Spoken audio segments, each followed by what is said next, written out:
1945 সালের ডিসেম্বরের 5 তারিখ বেশ ঝরঝরে একটি সকাল। 5টি অত্যাধুনিক আমেরিকান অ্যাভেঞ্জার্স বোমারু বিমান ফ্লোরিডা থেকে মহড়ার উদ্দেশ্যে উড়াল দিল আকাশে। ফ্লোরিডা থেকে বাহামা হয়ে বারমুডা গিয়ে আবার ফ্লোরিডা পর্যন্ত ত্রিভুজাকার একটি যাত্রাপথ। দলের কমান্ডার চার্লস টেইলর খেয়াল করলেন কম্পাস ঠিকমতো কাজ করছে না।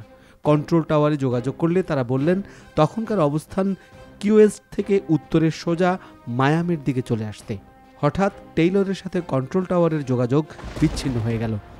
পাঁচটি বিমান বেমালুম গায়েব।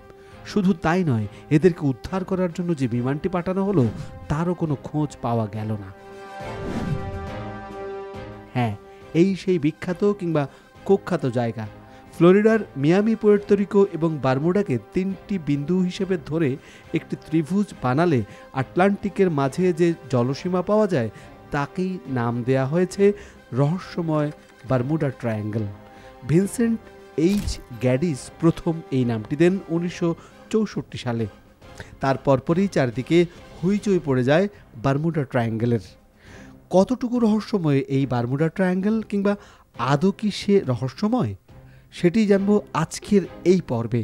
ভালো লাগলে আমাদের সাথেই থাকবেন।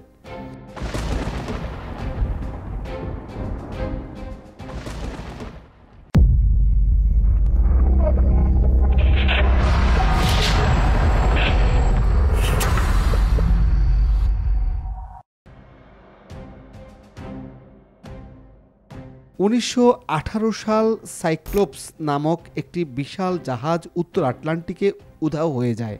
দ্বিতীয় বিশ্বযুদ্ধের সময় সাইক্লোপসের 2 সহোদর জাহাজ প্রোটিয়াস ও নেরিয়াসও উধাও হয়ে যায়। এরপর আরও অনেক অদ্ভুত উড়ে ঘটনা, জাহাজ ও উড়োজাহাজ গায়েব হয়ে যাওয়ার ঘটনা শোনা যেতে থাকে একের পর এক। লোক মুখে আতঙ্ক ছড়ায়, আর এই জায়গাটার নাম হয়ে যায় ডেভিলস ট্রায়াঙ্গেল বা শয়তানের ত্রিভুজ। কেউ বলেন সমুদ্রের তলদেশে রয়েছে রহস্যময় কোনো শক্তি বা শহর আটলান্টিস। কেউ বলেন এলিয়েনরা গুম করে দেয়। কেউ বলেন সেখানে ওয়ার্ম হোল টাইম ট্রাভেল করিয়ে অতীত বা ভবিষ্যতে নিয়ে যায়। অনেকে সেখানকার আবহাওয়া, মেঘ, তলদেশের গভীর খাদের কথা উল্লেখ করে প্রাকৃতিকভাবেই ব্যাখ্যা দেওয়ার চেষ্টা করেন। এই রহস্য ভেদ করতে প্রয়োজন ছিল জীবিত কারো অভিজ্ঞতা। পাইলট ব্রুস গার্নন 1970 সালে আরও 2 জন সহ 1 ইঞ্জিন বিশিষ্ট ছোট্ট একটি বিমানে করে বাহামার আন্দ্রোস দ্বীপ থেকে রওনা দেন ফ্লোরিডার উদ্দেশ্যে। 11,500 ফিট উপরে ওঠার পর হঠাৎ তিনি দেখতে পান ঘন কালো মেঘ, যেটির মধ্য দিয়ে যাওয়া ছাড়া আর কোনো গত্যন্তর বা উপায়ই নেই। বিদ্যুতের ঝলকানির মতো খেয়াল করলেন বিমানটি 1 মাইল ব্যাসার্ধের একটি ঘূর্ণিবায়ুর মাঝখানে। কম্পাসও কাজ করছে না। প্রাণপণে সামনে এগিয়ে যেতে লাগলেন। হঠাৎ দেখতে পেলেন ছোট্ট একটি আলোর উৎস। সেই বরাবর গিয়ে মেঘের সুড়ঙ্গ থেকে বের হয়ে দেখলেন বিশাল নীল আকাশ। কন্ট্রোল টাওয়ারের সাথে যোগাযোগ করার পর বিস্ময়ে তাঁর চোয়াল ঝুলে যাচ্ছিল। বিমানটি মায়ামির খুব কাছাকাছি চলে এসেছে। 90 মিনিটের পথ তিনি পাড়ি দিয়েছেন মাত্র 47 মিনিটে।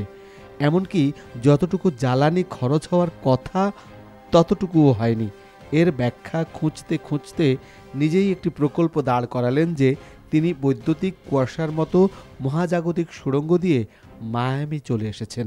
এ নিয়ে বই এবং 2টো সিনেমা পর্যন্ত বানানো হয়েছে। অবিশ্বাস্য লাগছে তো? তাহলে রহস্যে একটু পানি ঢালা যাক। বাস্তবে যত না রহস্যময় ঘটনা ঘটেছে তার চেয়ে বেশি ছড়িয়েছে সিনেমায়, বইয়ে, পত্রিকায়, ট্যাবলয়েডে, কারণ আমরা এতে রোমাঞ্চিত হই। এখন প্রশ্ন হচ্ছে, এতগুলো প্লেন ও জাহাজ উধাও হওয়ার ঘটনা কি মিথ্যে? না, মিথ্যে নয়, তবে সবগুলোরই ব্যাখ্যা আছে। শুরুতে যে ফ্লাইট 19-এর কথা বলেছিলাম সেগুলোর ছিল পুরনো জঙ্গি বিমান, 4 জন পাইলটও ছিল শিক্ষানবিশ, আকাশটাও পরিষ্কার ছিল না। কথিত আছে পাইলট টেইলর আগের রাতে নাকি মদ্যপান করেছিলেন। কম্পাস বিকল হওয়ার পর তারা দক্ষিণ পশ্চিমের বদলে দক্ষিণ পূর্বে আরও গভীর সাগরের দিকে চলে যান। জ্বালানি শেষ হয়ে গিয়ে সবারই সলিল সমাধি ঘটে। আর সেই উদ্ধারকারী বিমানটি ত্রুটিপূর্ণ ফুয়েল ট্যাঙ্কের কারণে আকাশেই বিস্ফোরিত হয়। এই ঘটনার পর প্রায় 500 পৃষ্ঠার একটি তদন্ত প্রতিবেদনও প্রকাশ করা হয়, যেখানে টেইলরকেই দুর্ঘটনার জন্য দায়ী করা হয়। তাহলে ব্রুস গার্ননের সময় পরিভ্রমণের ব্যাপারটা কি?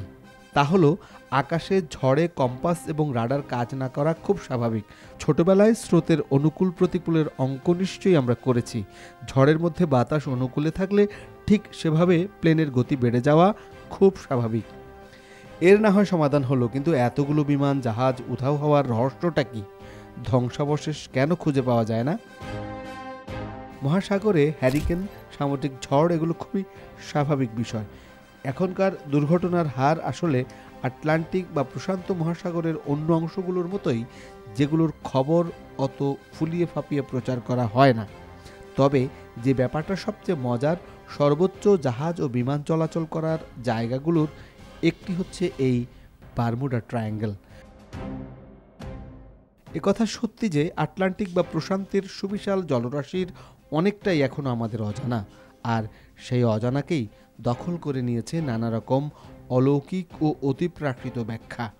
তবে বারমুডা ট্রায়াঙ্গেলের রহস্য আমাদের যতই রোমাঞ্চিত করুক না কেন, এর মধ্যে আসলে কোনো অলৌকিকতার কিছু নেই। সব কিছুই বৈজ্ঞানিকভাবে ব্যাখ্যা করা সম্ভব।